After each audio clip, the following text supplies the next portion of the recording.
1992년 칸 영화제 제45회 칸 영화제에서 주목할 만한 시선이라는 부분에 선정된 영화가 있었습니다. And Life Goes On. 그리고 삶은 계속된다. 그런 영화인데요. 1990년 이란 북부 지역에 일어난 큰 대지진을 배경으로 이 사람이 지금 영화 감독인데 그동안 자기 영화에 출연했던 어린이들이 있었는데 그 꼬마들이 살았는지 죽었는지 생사를 추적하는 그 이야기입니다.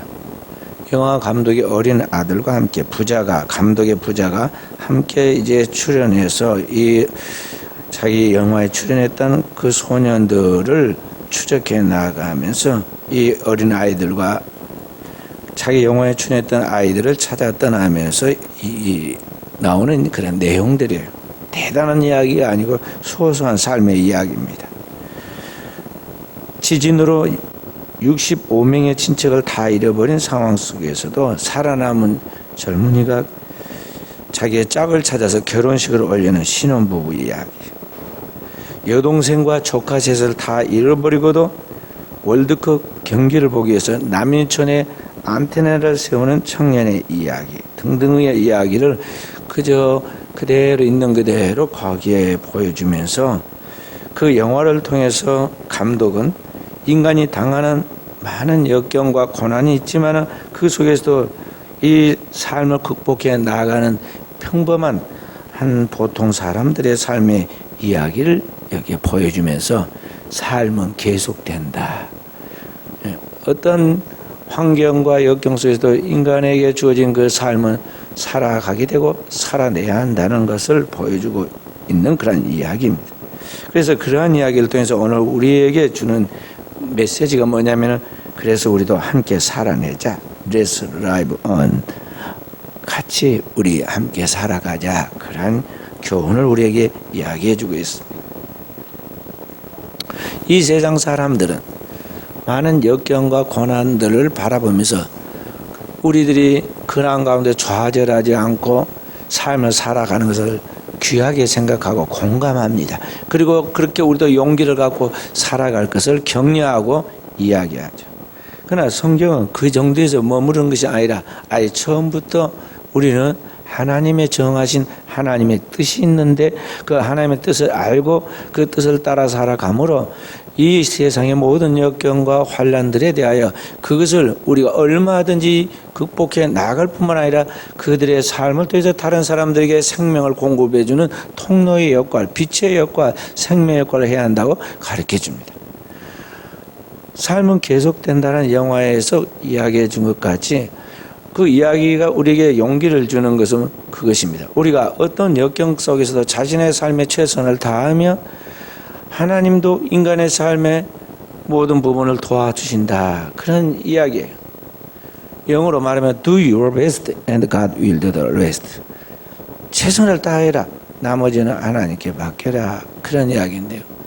그런 것을 통해서 사람들에게 긍정적인 삶의 자세를 갖고 용기를 주어라. 그렇게 지금 이야기를 하고 영화를 만들어서 그러한 것들을 통해서 우리와 공감해서 우리도 그렇게 살아야겠다는 희망을 갖게 하지만은요. 성경은 그런 차원에 머무르지 않고 더 높은 차원에서 이야기를 합니다. 그 뭐냐면 너희는 땅에 여기에 연연하지 말고 거기에 굴하지 말고 먼저 더 높은 영원한 세계인 하나님과 그 하나님의 나라 그 하나님 안에서 너희에게 덧입혀준 하나님 의를 구하면서 오늘을 살아라.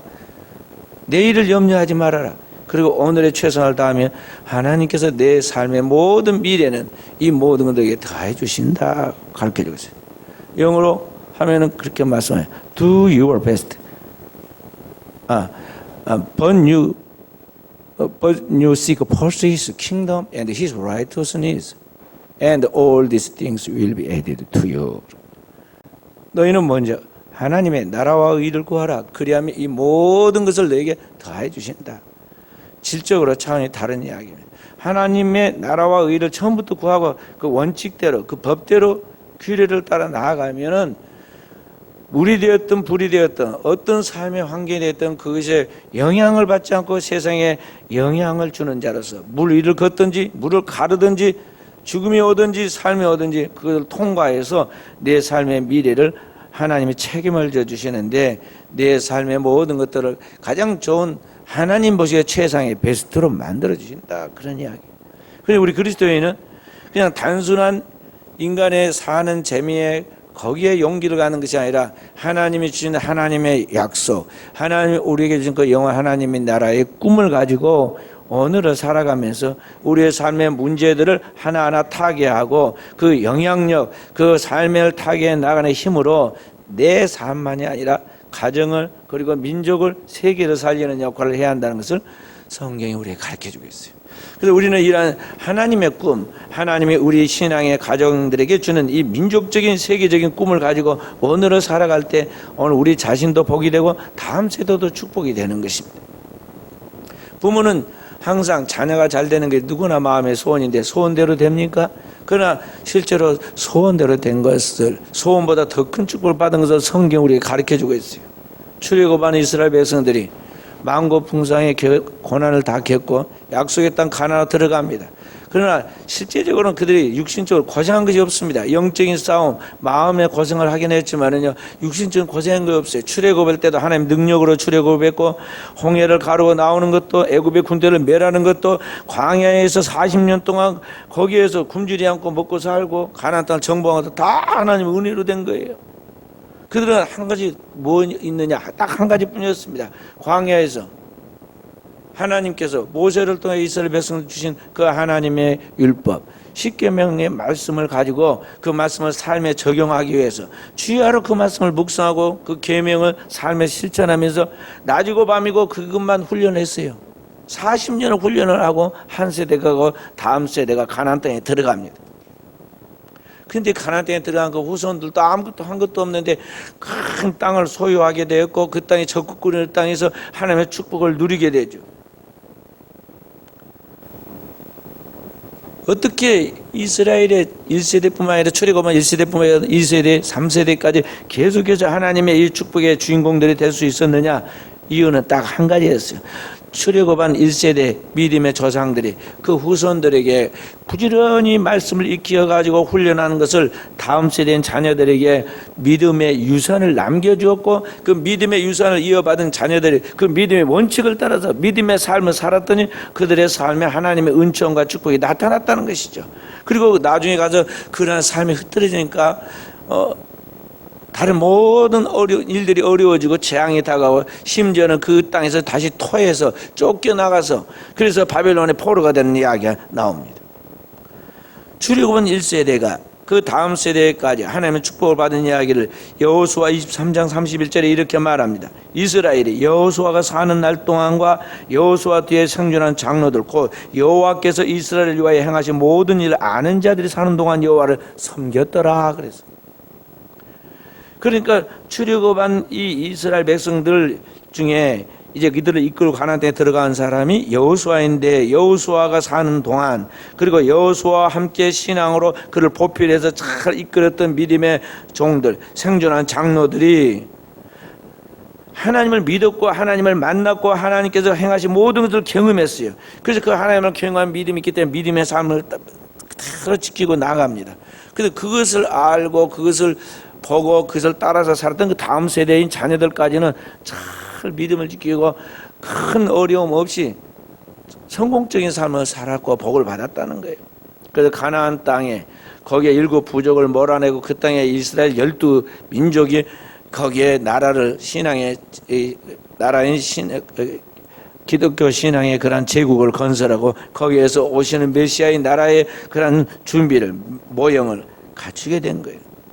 그렇기 때문에 오늘의 이 시대에 우리가 세상 사람들 가운데 단지 그냥 신앙이니까 좀 더 용기 있게 잘 살아야 한다 뭐 그런 정도로 나가는 정도가 아니라 우리 하나님 믿는 하나님의 백성들은 처음부터 내게 주신 하나님의 그 말씀을 확실하게 내가 알고 그 말씀을 체험하고 그 말씀을 믿는 믿음 안에서 살아감으로 그 거짓 없는 믿음을 통해서 다음 세대가 그래서 저절로 따라오고 영향을 받아서 그 축복을 받도록 그 믿음의 유산을 남겨주자 하는 것입니다.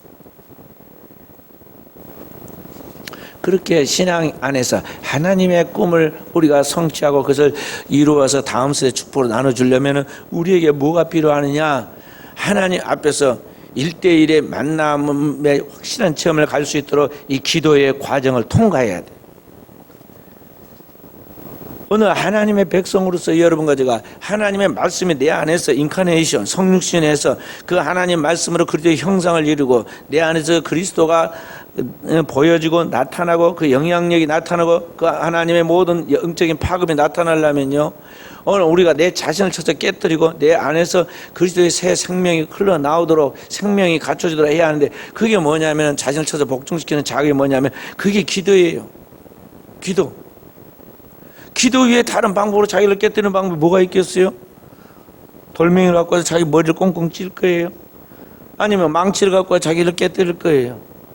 이 돌멩이보다도 망치보다도 더 어떤 걸 갖다가 깨도 이 고집은 나의 일생활의 습관과 죄악된 본성은 깨지질 않아요. 숨만 쉬고 조금만 움직일 기력만 있으면 우리는 무슨 생각을 하냐면 죄질 생각하고 죄질 그런 힘이 남아있고 또 옛날 본성으로 돌아와 가요. 그래서 사람들 보면요, 돌아가실 때까지도 그 성질을 못 버리고 말이죠, 막 화를 내고 지금 곧 숨이 떨어집니다. 그런데도 뭔가 마음에 안 든 것이 있어가지고 막 화를 내. 5분 후에 돌아가셨어. 사람은 그 근성이 바뀌지 않아. 근데 뭘로 오늘 우리를 깨뜨리고 새롭게 재창조하겠어요? 인력으로는 안 되는 거예요. 하나님의 말씀, 성령의 검, 그 하나님의 말씀, 영과 혼과 심령과 관절을 찔러 쪼개고 또 남을 수 있는 천지를 창조한 그 바로 그 전능한 하나님의 말씀에 검을 휘둘러서 자기를 쳐서 복종시켜야 돼. 자기를 깨뜨려야 한다는 거죠. 말씀만이 오늘 우리를 깨뜨려서 새롭게 재창조할 수 있어요. 그 하나님의 살아있는 말씀이 운행하실 수 있도록 진리의 성령이 오늘 우리 안에서 우리를 새롭게 재창조할 수 있도록 만드는 그러한 하나님과 우리 사이의 영적인 그러한 작업을 완성시켜 나가는 도구가 뭐냐면 그게 기도다, 그런 거죠. 그래서 하나님은 우리에게 하나님의 형상과 모양으로 지어진 우리에게 하나님과 소통할 수 있는 유일한 하나의 방편을 만들어 주셨는데 그게 기도예요. 성도만 기도하는 거예요. 하나님 백성들만 기도하는 거죠. 일반 사회인들도 기도 같은 흉내를 내기는 냅니다. 그런데 돌멩이를 바라보고 나뭇가지를 바라보고 그 사람들은 기도가 아니라 마음에 자기 스스로 자기의 체면을 걸고 염원을 하는 거예요. 뭔가 어떤 대단한 존재가, 초월적 존재나 또 강한 존재가 있어야 자기의 마음의 소원을 들어주기를 바라는 의미에서 그들이 마음으로 염원하고, 염원한 표시를 어떻게 해요? 산에 가다가 돌멩이 주워다가 괜히 거기다 탑을 쌓고 큰 바위나 큰 돌멩이가 나타나면 그 앞에다 절을 하고 그렇게 하죠. 그렇게 하면서 뭔가 자기의 소원이 이루어지기를 바라죠. 근데 그리스도인은 그런 맹목적인 막연한 염원이 아니라 살아계신 영원부터 영원까지 역사를 창조하시고 주관할 그의 뜻대로 만들어내니까 하나님이 그 아들 예수 그리스도를 통해 우리를 구속하시고 그의 성령을 우리를 하나님 앞에서 완전히 형상으로 재창조하여 하나님 나라에 들어가게 하시는데, 그 삼일째 하나님, 트리니티 삼일째 하나님께서 오늘 나의 삶에 개입하셔서 나를 만들어 가시는 이런 과정 속에 있음을 알고 그 하나님이 나를 이끌어 가시도록 그 뜻을 깨닫게 하시도록 그 뜻대로 살 수 있도록 우리가 하나님 앞에서 기도해야 한다는 것이죠. 그런데 오늘날 우리의 문제점이 뭐냐? 현대인들의 문제점이 뭐냐? 기도 없이 하나님을 내가 내 마음대로 조종하고 내 성질대로 내 욕심대로 내 뜻대로 나의 원하는 것을 이루려고 하나님을 종부리듯이 하려고 한다는 것이죠. TV 켜면은 저절로 나오듯이 말만 해도 이제는 딱 스마트폰으로 다 열리고 닫히듯이 하나님을 자기 마음대로 조종하려고 그래요. 고대나 현대나 앞으로도 마찬가지예요. 하나님 앞에서 하나님은 하늘에 계시고 인간은 땅에 있고 하나님은 무한하시고 인간은 유한한 질적인 존재인데 이 티끌 같은 인생에 영원하신 하나님과 함께 이렇게 접촉점을 가져오려면요, 하나님이 우리에게 우리의 영혼을 열어주시고 영안을 열어주시고 이 머리에 영적인 지각을 열어서 하나님을 깨닫게 해주셔야 하는데, 이러한 것은 오늘 여러분과 제가 확실하게 깨어져서 내 안에 있는 영의 속 사람이 하나님을 향하여 나아가도록, 그리고 그 하나님의 음성을 들을 수 있도록 준비되지 않으면 안 되는 거죠. 그런 준비가 뭐냐면 오늘 우리의 기도하는 생활에 달려 있다는 것이죠. 구하고 찾고 두드리는 자에게 하나님께서 내가 여기 있다고 나를 너에게 보여주리라 하신 말씀처럼 나타내신다는 거죠. 여러분, 기도에서 이 영성의 맥이 잡힐 때까지 그게 하루아침에 되는 게 아니에요. 모세를 가만히 생각해 보세요. 그가 원래 믿음의 가정에서 태어났고 하나님의 특별한 섭리 속에서 물 가운데 구원을 받아서 애굽의 왕자로 자랐습니다. 그리고 다른 누구보다도 하나님의 특별한 은총이 따라가지고 지각이 뛰어나서 애굽의 모든 문물을 통달해서 그 어떤 사람도 그를 넘어설 수 없는 사람으로 두각이 드러나서 바로 왕의 후계자가 될 만했어요. 그러다 영적인 세계는 완전히 그게 되는 게 아니에요. 그렇게 해서 모태신앙을 가졌고 뛰어난 지각을 가지고 있다고 해서 세상적으로 뛰어난 사람이라고 해가지고 하나님도 자기 마음대로 이렇게 만날 수 있는 단계가 아니다는 거죠. 그렇게 해서 하나님과 하나님의 은총을 받고 하나님 일을 해보려고 하다가 실패했잖아요. 나이 40살에. 그리고 미디안 강야에 들어가서 거기에서 어쩔 수 없이 하나님의 포로가 되어가지고 거기에서 밤과 낮으로 기도하죠. 기도해도 금방 영안이 열리고 영적인 음성이 들리고 하나님의 능력이 따른 게 아니에요. 그 광야에서 하나님과 1대1로 대면하고 하나님과 독대한 그런 관계에서 매일 주야로 부르짖고 기도하다가 드디어 40년 만에 그 나이 80이 되었을 때야 하나님의 음성이 그때서 들린 거라고요.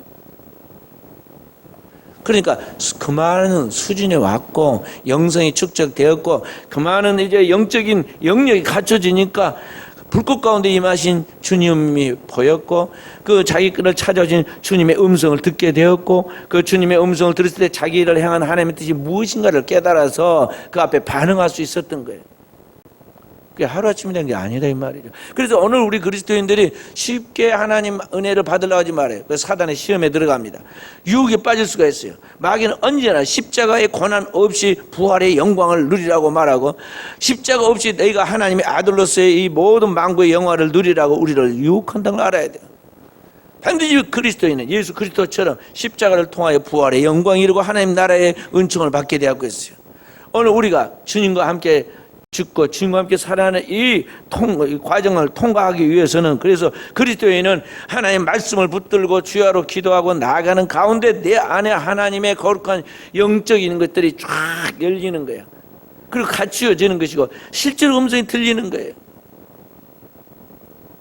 부모의 기도를 통해서 자녀가 빨리 터지는 경우도 있고 부모와 기도가 약하면 늦게 터지는 경우도 있는데 모세는 80의 영안이 열렸는데 사무엘 같은 사람은 한나라는 그 엄마가 얼마나 기도를 많이 했던지 어릴 때 벌써 하나님의 음성이 들렸다니까요. 사무엘아 사무엘아 이 영적인 영음이 들리기 시작했어.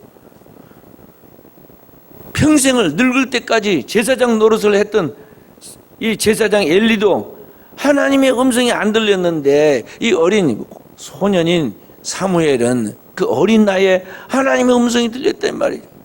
하나님의 법궤 아래를 지키면서 그 성전 안에서 잠을 자다가 하나님의 음성을 듣잖아요. 그리고 그때부터 하나님의 부름을 따라서 나가는데 그가 하나님의 음성을 듣고 전파한 모든 말은 하나도 땅에 떨어지지 않고 다 응답되었다고 성경이 하고 있어요. 그렇기 때문에 오늘 우리는 이 시대에 진정으로 하나님 앞에 깨어서 기도하는 사람, 영적인 사람으로 서야 하겠습니다.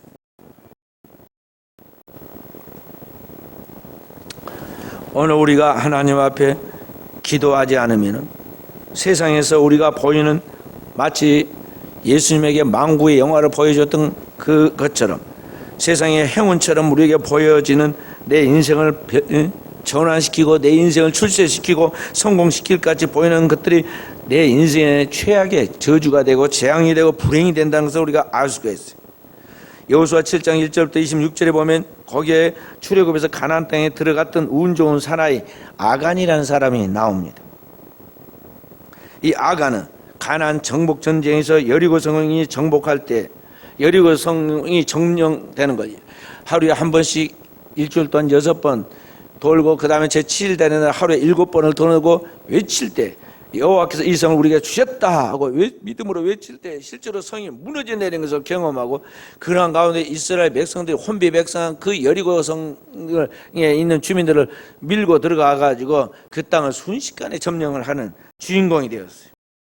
그리고 그 땅에 있는 그 점령에서 그 점령지를 돌다가 굉장한 행운을 발견하게 됐죠. 그게 뭐냐면은 자기가 지금까지 노예로 생활하면서 한 번도 본 적도 없는 보물을 발견했어요.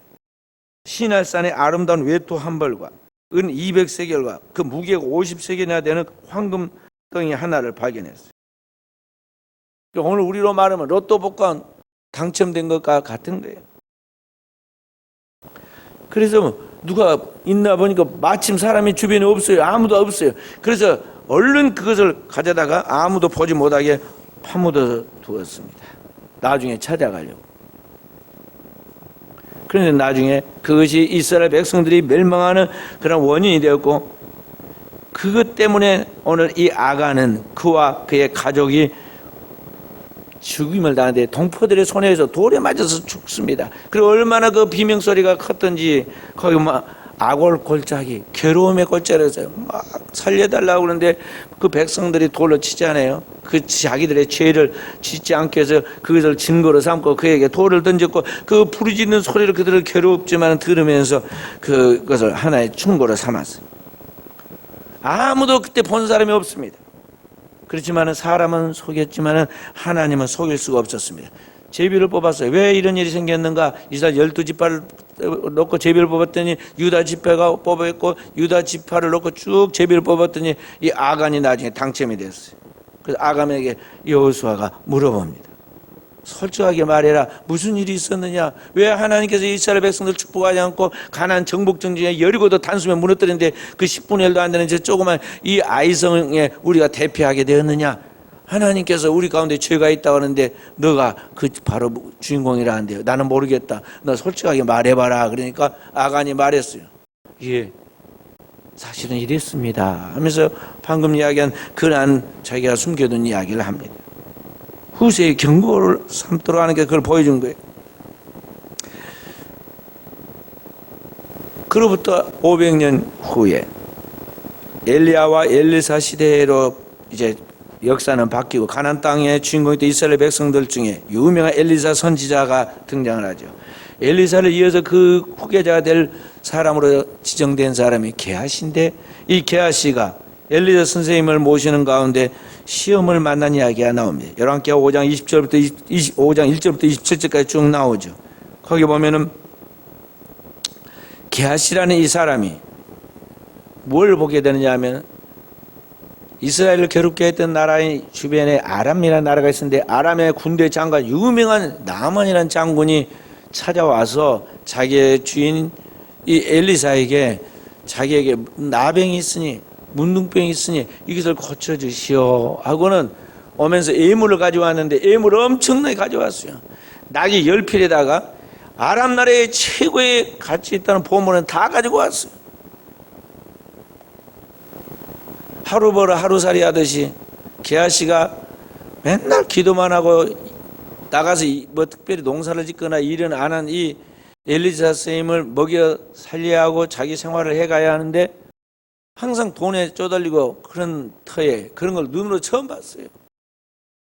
그런데 엘리사 선생님이 쳐다보도 않고 게하시를 시켜서 말하기를, 가서 나만에게 저 아래 요단강에 가서 7번 몸을 담그라. 그러면 깨끗하리라고 말씀을 전해라 하고 말씀해서 그 말씀을 대언했더니, 이 나아만이 엘리사 선생님이 해줬던 말대로 요단강에 가서 몸을 담가서 7번 만에 그 몸이 깨끗해졌는데, 어린아이 살같이 깨끗한 피부를 회복하게 되죠. 감격하고 감탄한 그 나아만이 엘리사에게 다시 쫓아와서 너무너무 감사합니다. 이스라엘의 진짜 하나님이 있다는 걸 이제 알았습니다. 이제 내가 하나님을 믿겠습니다. 그러니 내가 이 땅에 그 나귀에다가 흙 하나 실어갈 수 있도록, 제단을 만들려고 우리가 할 수 있도록 좀 가져갈 수 있도록 허락해 주십시오. 엘리사 선생님이 특별히 뭐 허락도 안 하고 평안히 가라 그리고 인사만 했고 보냅니다. 그런데 문제는 너무너무 감사해서 이제 이 살해금으로 이 열필 나귀에 가져온 보물을 딱 받으려고 그랬더니 엘리사가 이제 그걸 못 받게 합니다. 게하시가 받으려고 딱 이제 창고문을 열고 그걸 옮기려고 그러는데 받지 않아요. 가지고 가라고 합니다. 하나님의 은혜를 값없이, 하나님의 구원은 값없이 하나님의 은총으로 주는 것이니 가져가라고 이야기하죠.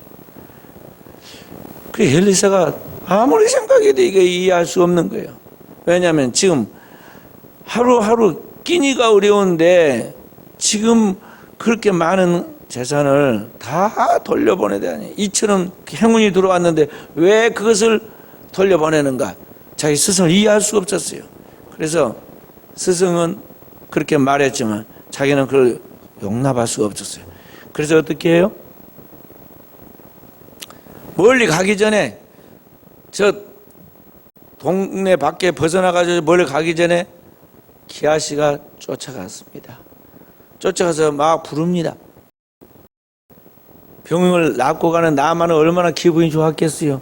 기분 좋게 가고 있는데 그 반가운 엘리사 선생님의 종이, 자기한테 메시지를 전해줬던 그 메신저가 거기에서 달려오면서 또 소식을 전해줍니다. 그런데 무슨 소식을 전해주느냐? 우리 집에 지금 손님이 왔는데 그 손님에게 줄 그 은 한 달란트하고 옷 2벌만 주라고 그렇게 이야기를 합니다. 그렇지 않아도 다 놔두고 가는데 지금 안 받는다고 하도 강경하셔서 그냥 싣고 가는데, 그래도 조금 이게 가져간다고 그러니까 마음이 좀 편해졌어요. 나만이 아이고 그러시냐고. 그러면 한 달란트만이 2달란트 가져가고 옷도 2벌 가져가라고 그렇게 해서 지어줘서 보냅니다. 그래 나중에 그게 어떻게 됐어요? 게하시에게 행운이 아니라 불행이 되잖아요. 돌아온 이 게하시에게 엘리사가 지금이 큰을 받고 은을 받을 때냐? 하나님의 은혜를 값없이 주어야 하는데, 하나님 복음을 전는 이때 너는 하나님의 은혜를 돈 주고 팔았으니 그 나만의 문둥병이 너에게로 이제 옮아가게 될 것이다 말하죠. 그 말이 떨어진과 동시에 순식간에 게하시가 그 건강하던 종이 나병이 백발처럼 완전히 그냥 눈을 덮인 것 같이 그 몸을 덮어가지고 허옇게 됐죠. 그러니까 오늘 이런 이야기를 통해서 우리에게 공통되는 그러한 하나님 메시지가 뭐냐 하면요, 하나님께서 우리에게 은혜를 주실 때, 이 세상에 어떤 은총과 축복을 주실 때 이러한 것들을 분별하고 그것들을 초월해서 감당할 수 있는 영성과 영력이 있어야 한다는 것입니다. 만약에 게하시와 같이 또 아간과 같이 이런 것들을 지배하고 초월해서 하나님의 거룩한 뜻을 따라 나아갈 수 있는 능력이 없다면 결국은 그것이 자신의 인생의 행운이 아니라 불행이 되고 자기의 삶을 파괴시키는 것이 되고 만다는 것을 우리가 알아야 돼요. 현대인들은 문명과 문화가 발달되고 고대와 비교해서 너무나 잘 살지만은 이러한 것들이 오늘 우리에게 축복이 아니라 재앙의 근거가 되고 타락의 근거가 되고 멸망의 요소가 된다는 거죠. 그래서 돈을 사랑하면 일만하게 뿌리가 되고 오늘 현대는 그 돈 때문에 멸망하고 마는 것을 볼 수가 있어요.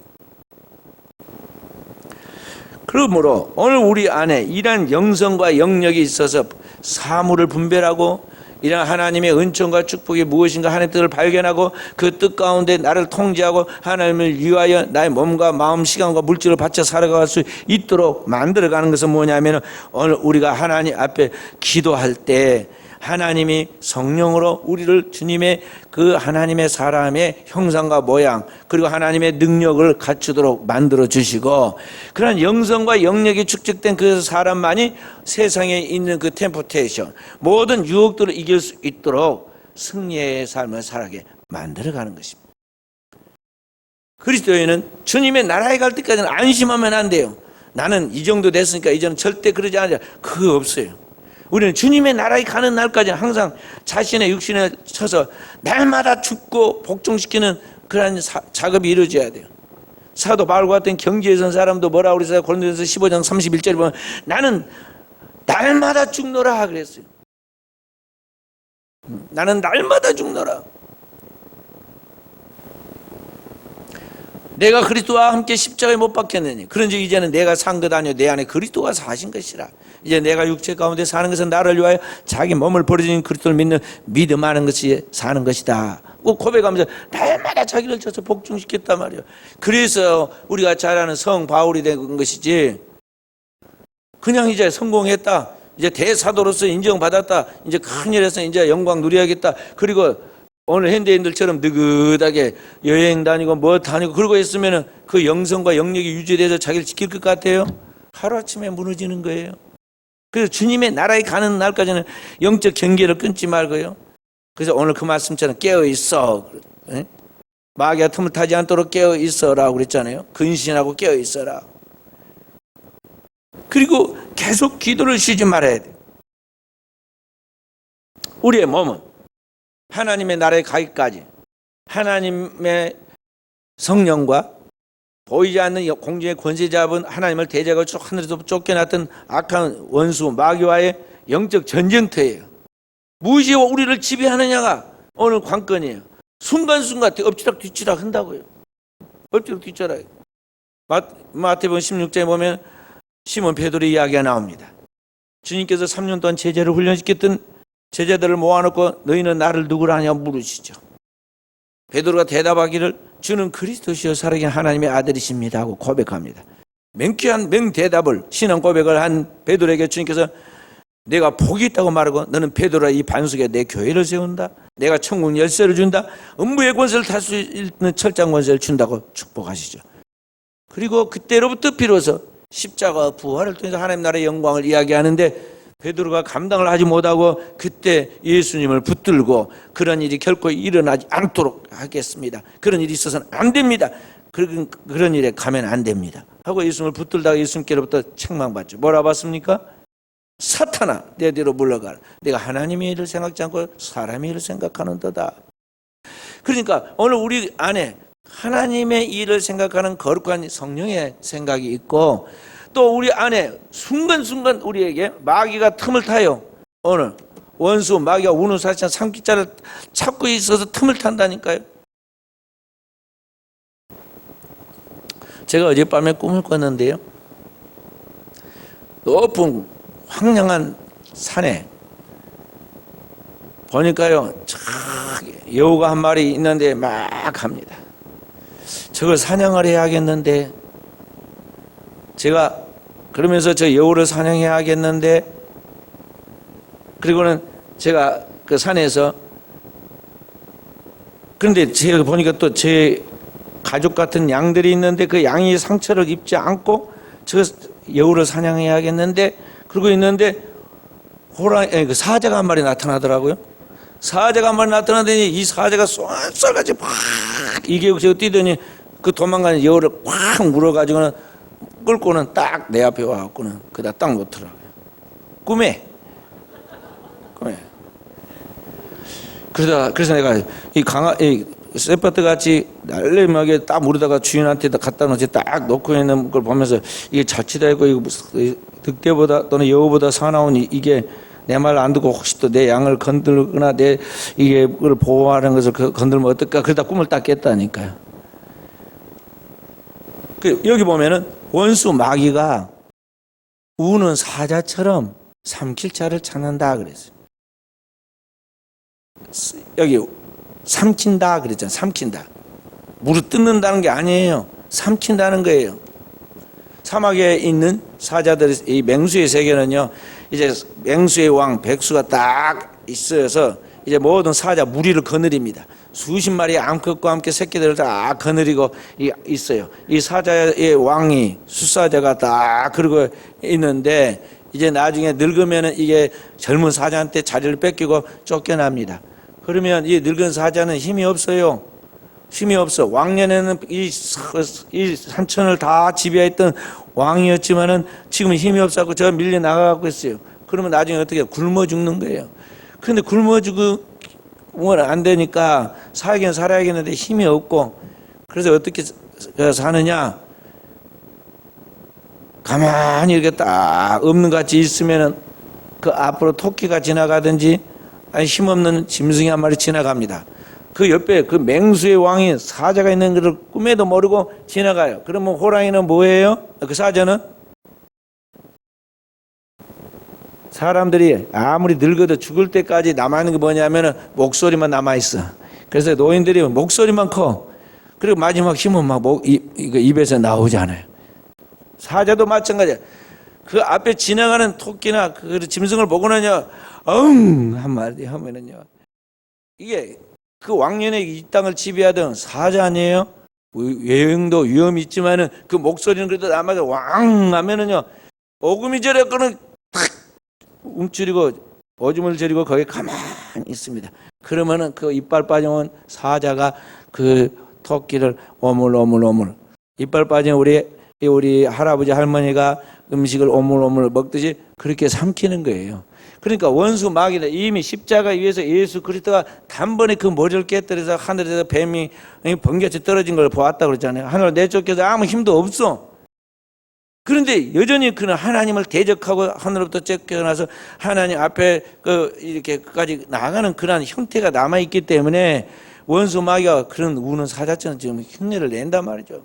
그런데 성경 우리에게 뭐라고 말씀했냐? 귀신을 달래라, 비유 맞춰라. 절대 그렇게 말하지 않았어요. 대적하라. 이게 8절에 보면은 대적하라 그랬잖아요. 원수 마귀를 마귀가 우는 사자처럼 다니는데 3절 찬나니 너희는 믿음을 굳게 하여 저를 대적하라 그러죠. 그 다음에 8절에는 너희 대적 원수 마귀야. 대적하라는 거예요. 대적이요. 두려워하지 말고 담대하게 서서 주의 이름으로 외치라는 거죠. 선포하라는 거예요. 그래서 그 안에 있는 귀신을 쫓아내야 돼요. 그 안에 역사하고 있는 공중의 권세자인 원수 마귀를 쫓아내야 돼요. 주님 말씀했어요. 나를 믿는 너에게 이런 표적이 있다니 너희가 내 이름으로 귀신을 쫓아내며 쫓아내야 돼요. 달래면 안 돼요. 우리 옛날 어른들은요, 걸핏하면 귀신을 달랬다고 해요. 그래서 왜 집안에 정말 안 좋은 일이 있을까요? 그러면 점쟁이가 이야기를 해줍니다. 집안이 이래서 저래서 안 좋으니까 구술하시오. 그래서 구술했습니다. 조금 좋아진 것 같은데 한 달 후에, 두 달 후에 또 이상한 일이 집안에 생깁니다. 아이고 이상하네, 구술했는데 왜 그래? 정성이 부족해서 그래. 이번에는 100만 원짜리로 구술하시오. 또 구술하고 또 달래 귀신이 나간 것 같으면서 들어오고 나간 것 같아 들어오고 가지고 옛날 가난한 시대에 구두하다가 판이나 인생 다 살고 집안 망하는 거야. 귀신은 달래면 안 돼요. 달래면 안 돼. 귀신은 그 안에 악한 정체를 알고 귀신의 정체를 알고 사단을 쫓아내야 돼요. 그리스도 예수께서 그의 십자가로 우리의 모든 죄와 사망의 권세를 도말하고 우리를 하나님의 자녀로서 우리 깨끗게 하나님의 자녀로서 하나님의 나라에 들어가도록 생명체 그 이름을 기록하고 우리를 하나님 자녀 신분으로 자녀로서 신분의 변화를 주었으므로 우리는 그 하나님의 자녀의 권세를 가지고 그 이름으로 더러운 귀신을 쫓아내야 돼. 내 안에 있는 귀신을 쫓아내야 하고 내가 만난 공동체의 영혼들에게 붙어서 그들에게 들어가서 자꾸 역사하고 있는 더러운 귀신을 쫓아내야 돼. 첫 번째 쫓아내지 않으면요, 이게 왔다리 갔다리 하면서 7 귀신을 몰고 들어온단 말이에요. 그리고 처음보다 나중 형편이 더 심해지는 거예요. 네. 멀쩡한 사람을 하고 자꾸 마귀다 그러고 말이죠. 뭐라고 그러면은 쌈나. 그 안에 영적인 실체인 더러운 생각, 악한 영이 들어가서 그렇게 된 것이기 때문에 그 안에 더러운 귀신들을 하나님 앞에 보이지 아니하나 살아계신 하나님이 영과 혼과 육을 통치하시고 우리의 삶의 시공간을 초월해서 역사하고 있기 때문에 우리가 하나님 교회에서 기도하고 이름으로 명하기만 하면 현재 명하기만 귀신 떠나게 되고 있어요. 떠나는 게 정상이야. 사람도 싫다고 그러면 가는데 귀신은 더욱 그러한 거예요. 그러니까 주의 이름으로 더러운 귀신을 믿음으로 선포하여서 쫓아내고 다시는 그러한 귀신이 그 안에 들어와서 가정을, 우리의 삶의 현장을, 교회를, 우리의 모든 생활을 넘어뜨리지 못하도록 만들어야 한다는 것이죠. 그래서 오늘 성경 우리에게 근신하라, 깨어라. 너희 대적 마귀가 우는 사자와 같이 삼킬자를 돌아다니며 찾는다. 그러니 너희는 믿음을 굳건하게 하여 우리 주 예수 그리스도와 그의 말씀을 믿는 믿음을 굳건하게 하여 그를, 마귀를 대적하라. 대적하라. 그러면 어떻게 하냐? 마귀가 피하게 되고 있어요. 떠나간다 이 말이죠. 떠나가고 다시는 들어가지 말라고 딱 명을 해야 돼. 주님이 자기의 사랑하는 수제자 베드로에게 사탄아 내도록 물러가라고 꾸짖어서 쫓아내잖아요. 주님이 그렇게 해서 베드로를 세운 것 같이 오늘 우리도 당장 그런 사탄의 생각, 곧 인간의 생각을 쫓아내서 내 안에 육신적이고 정력적이고 마귀적인 생각들에 순간순간 틈을 탑니다. 세상의 영향을 받아서 또 어떤 이런 것들의 물욕의 욕심 때문에 또는 이 인간의 정력의 욕심 때문에 순간순간 그런 것들이 생각을 타고 우리 안에 들어와서 우리를 지배한단 말이죠. 그리고 한번 지배하면 그제 중독을 일으켜요. 계속 반복합니다. 그리고 그 안에 사단이 실제로 있어서 그 안에 폭발적인 힘을 줘요. 그러니까 격동을 하면은요 넘어지지 않을 사람이 없어. 한번 그런 것이 격동이 일어나면 완전히 눈이 뒤집혀가지고 부모 형제도 안 보이고 아무것도 안 보여. 그러니까 한번 도박한 사람들 어떻게 해요? 자식을 팔아가지고라도 나가서 도박을 합니다. 술 먹는 사람은 어떤 거짓말을 해가지고라도 나가서 술을 먹고 말아요. 그렇게 돼요. 그게 사단이 그에게 지금 틈을 타서 그런 거예요. 그렇기 때문에 오늘 우리는 우리 자신이 이러한 유혹에 빠지지 않도록 깨어서 기도하여서 자신을 관리할 뿐만 아니라 오늘 우리 안에 깊은 영성과 영역을 쌓아서 이런 사물을 분별할 수 있는 사람들의 상황을 환경을 분별할 수 있는 영성을 유지해야 하고 그런 것들을 발견했을 때는 지나가지 말고 주의 이름으로 귀신을 쫓아내서 그의 영혼이 하나님 앞에서 평온함을 유지할 수 있도록 하나님 나라의 평강을 유지할 수 있도록 우리가 하나님의 십자가의 군사로서의 역할을 감당해야겠어요. 오늘 또 우리 사랑하는 귀한 종들, 우리 사랑하는 성도들이 이 사회 속에 이 불안하고 두려워하는 이 사회 속에서 진정한 하나님 나라의 평강을 가져다 주는 주님의 보냄을 받은 제자들로서 오늘 우리가 우리의 사명을 잘 감당하도록 우리가 깨어 기도해야겠습니다. 자신을 쳐야 합니다. 그리고 지혜 있는 자가 되어야 합니다. 준비한 자가 그 일을 감당할 수 있어요. 일찍 자고 일찍 기도할 준비를 하고 자고 새벽을 깨우려고 하는 사람이 새벽을 깨우고 새벽에 나와서 기도하는 사람은 하루를 성공하게 되고 하루를 성공한 그 사람은 일생을 성공하는 거예요. 오늘 또 깨어 기도하는 가운데 이러한 영성을 가지고 주님의 쓰임을 받는 승리자들이 되어지기를 주의 이름으로 축원드립니다.